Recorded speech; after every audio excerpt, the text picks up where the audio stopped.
shout out P Norm for this one. Does Tai have the tools to get past Ciryl Gane?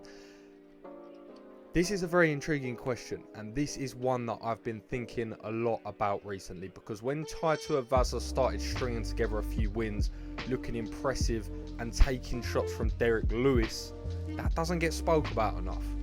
Derek Lewis, that's an incredible accomplishment in itself. But when we have a look at Tai Tuivasa, my first thoughts were, has he jumped up to that number 3 spot too quickly? Is he a little bit out of his depth? Does he need 1 or 2 more fights to sort of establish himself at the top of the division? But the more I think about it, the more I think, not necessarily, because there's no one in that division that he can't knock out, including Francis Ngannou, and he can eat a shot. He can eat big shots. Now, I'm not saying he's going to stand there and trade with the likes of Francis Ngannou, but when we have a look at someone like Ciryl Gane, we know what he typically wants to do. He wants to play that game on the outside. He blitzes in very well, lets go of his combinations, then keeps himself very safe in the pocket, disengages, and plays that for 5 minutes. And if he finds his opening, he'll probably put you away, and if he doesn't, he'll happily take the points. But the thing with Tai Tuivasa which stands him out is, you're not going to grapple with him. Someone like Ciryl Gane is not going to want to grapple with him, and Tai Tuivasa is a big boy, so he does well to get to his feet because he's so strong. You've seen the anti-jiu-jitsu and anti-grappling of people like Derek Lewis, and he's no different. So he gets to his feet very well. But what Tai Tuivasa does, like not a lot of people do in the heavyweight division, is bites down on the mouthpiece, stands in the pocket, and trades fire with fire. Now, you can say what you like about Greg Hardy as a human being. As a fighter, he is a seriously powerful athlete, if nothing else.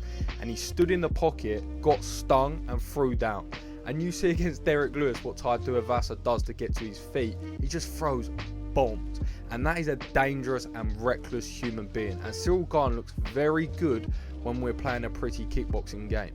But when someone wants to have a scrap, that's where we haven't seen Ciryl Gane. So as high on Ciryl Gane as I am, as much of a fan as I am, this one's going to be intriguing, because I want to see someone bring that dogfight out in Ciryl Gane. Even the fight with Francis, it was still a mixed martial arts fight. We still stood in the confines within the sport. There was nothing vicious.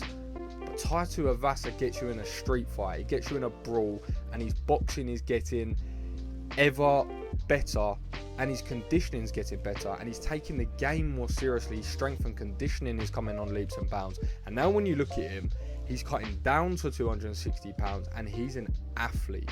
He is an athlete. He may not look necessarily stereotypical heavyweight, but he is athletic. When I spent some time down in the Pacific Islands, you see some of the athletes that these countries birth.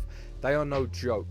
The crazy mixture they have of endurance and strength and speed at times, it's outrageous. And you look at someone like Tai Tuivasa, he has hand speed, so he can let a 3-punch combination go on anybody. And if he does that against Ciryl Gane, he could make short work of it. So there's a lot to be said for this fight. Where is Tai Tuivasa at is really what we're asking. And also, can he lure Ciryl Gane into that? How smart is Ciryl Gane? Is he going to know that? Is he going to stay within himself and not get lured in? But you never know about fighting an ego, especially like someone Ciryl Gane, who maybe hasn't had as much experience. That's the only thing you can say for him, because his skill set matches up with anyone. We've seen that. I know it was close with Ngannou, so that one's got me excited, and that is on a fantastic fight night card with Marvin Vettori and Bobby Knuckles as the co-main. So shout out P Norm for that one. I appreciate you, because you're always engaging on the content, always writing on the community, so that doesn't go unnoticed.